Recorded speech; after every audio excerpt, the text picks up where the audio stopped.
Right now on KGW News at noon, 2 cars in North Portland completely destroyed after the cars erupt in flames, and it was all caught on camera. We talked to the neighbor who captured the footage. Plus, if you are planning on traveling through Amtrak, it will likely be by bus. We'll tell you why that is and how long the delays could last, and continuing fallout from the White House security breach. More texts about the attack plans released from the Signal chat, how the White House is responding. Plus, it is something that you have to witness and be part of to truly experience it. Rose City expecting a colorful weekend. The Hindu festival Holi is coming to Portland's living room. How you can join in. Your news at noon starts right now.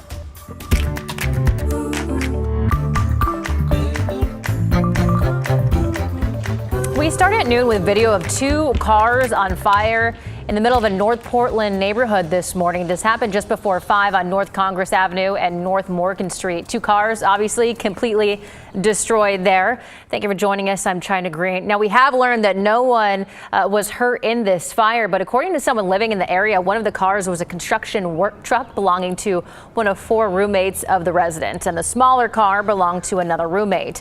A neighbor got woken up by the fire and shot this video just moments after the cars went up in flames. So I threw on my clothes to come out. I thought it was somebody's house which might be burning. Somebody might need some help. So that's when I saw the cars in flames. The flames were fairly high, probably about 20, 30 feet high at times. Portland Fire is now investigating what happened here. Gresham police, in the meantime, are investigating a stabbing that left 1 person dead this morning. This happened around 12:30 near Northeast Gleason Street, just off of 202nd Avenue in the Rockwood neighborhood.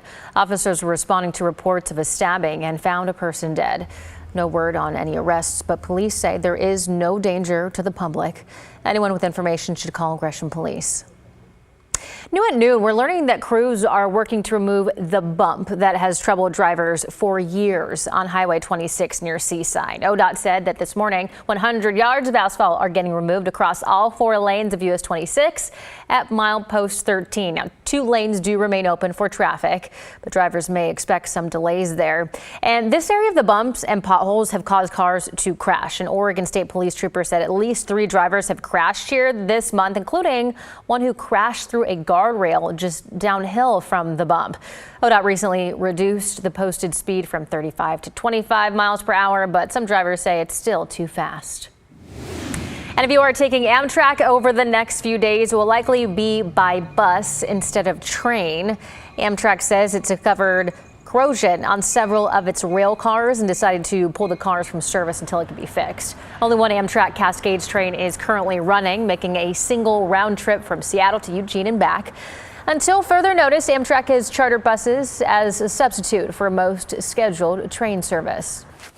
All right, headed over to Chris McGinnis now for a look at weather. Yeah, we are looking at the rain and the showers returning to the I-5 corridor here. Now, the bark is worse than the bite right now on the radar because while it is showing green and it's fairly widespread, in some cases this isn't even reaching the ground. I was just looking outside of our window right now here in downtown Portland. I don't see that this is actually, we're seeing ground truth to this. But in other cases, that rain is making its way all the way to the ground. Here's a look at radar over the last 3 hours. You can see the progress these primarily light rain showers have made over the last little while.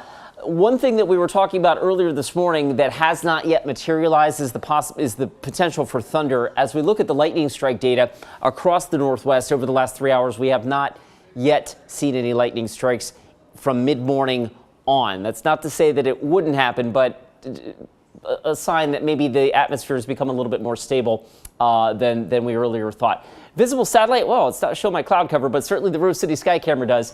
It's 58 last check at PDX, and the temperature plan for today pretty much keeps us 60 or cooling into the mid-50s by late afternoon. And China, we will be dodging those showers on and off for the remainder of today. I think tonight winds up being pretty wet, and that will transition into a cool, breezy, showery Friday as well. We'll look at that and your weekend coming up in just a few minutes. Thank you, Chris.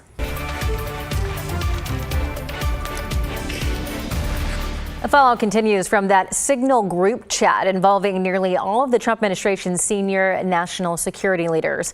The text of that thread has been released by The Atlantic after the magazine's editor was inadvertently added to that chat. NBC's Garrett Hake reports.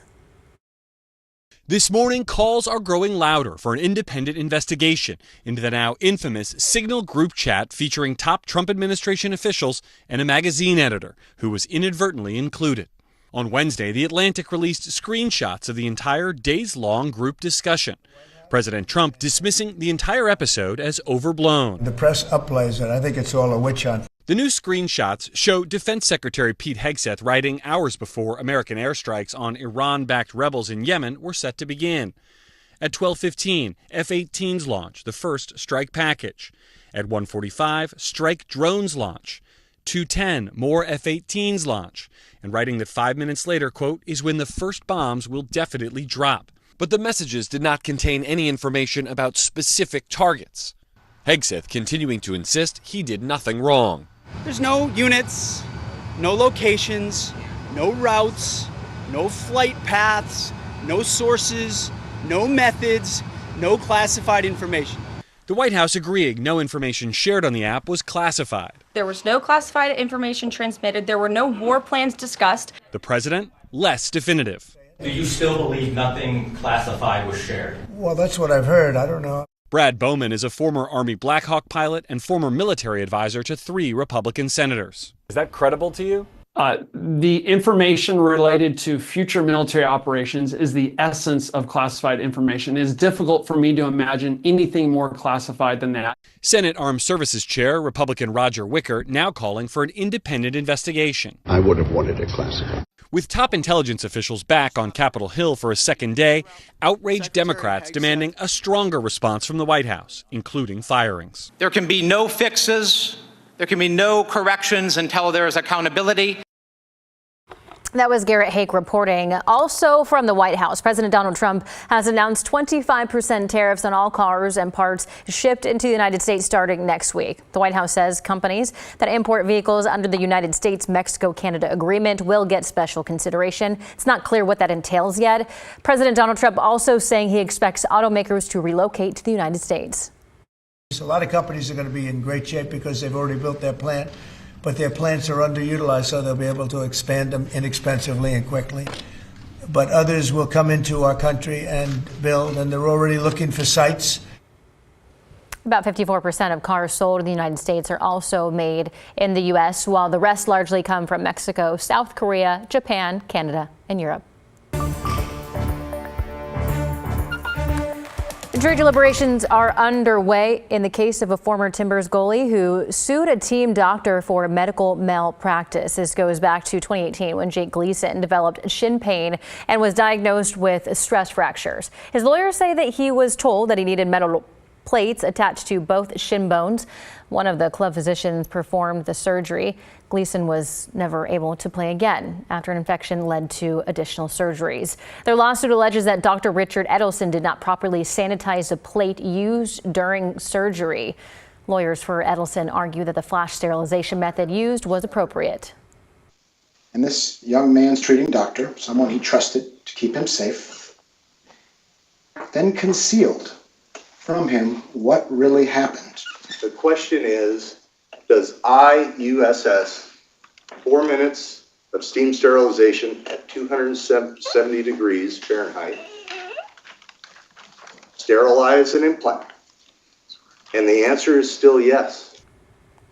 Gleason is seeking more than $25 million, and it's now in the hands of the jury to determine a verdict. Lawmakers in Washington are grappling with how to make up for a multi-billion-dollar deficit. From Mariner games to family camping trips, some of their latest proposals are being criticized as joy taxes. Drew Mickelson has the details. A trip to your neighborhood mini mart might cost you more. There's a bill that would add a 10-cent deposit to all bottles and cans. And these nicotine pouches like Zyn, they would start getting taxed like regular cigarettes. Just a couple of examples of what Republicans are calling joy taxes.